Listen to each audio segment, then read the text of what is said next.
তো আজকে হচ্ছে ঘরের পিছনে আসছি। এখনও কবুতর হাঁস মুরগি একটারও খাওয়ার দিই নাই, কারণ দেখতেছি যে এখানে পেঁপে একটা পেকে আছে।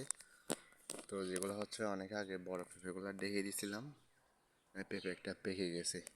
তো এটা আজকে নিব। আর আল্লাহর রহমতে পেঁপের ফলন অনেক হয়েছে। তো এই একটা গাছ থেকে আমাদের পুরো ফ্যামিলিতে হয়ে গেছে, আরও অনেকগুলো পেঁপে এখনও মানে আছে। তো এটা হচ্ছে ঘরের পিছনে।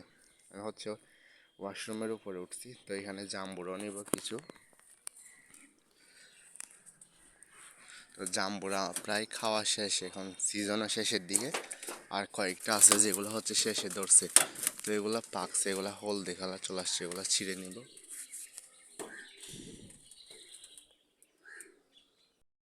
যে পেঁপেটা নেওয়ার জন্য, তো আরেকটা পেঁপে কালকে পেরে ফেলছে, এটাও পাকছিল। তো আর আজকে হচ্ছে একটা নিচ্ছি।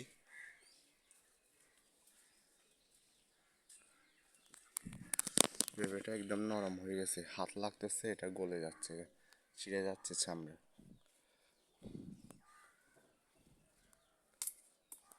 ছিঁড়ছে, মাশাল্লাহ অনেক বড় পেঁপে।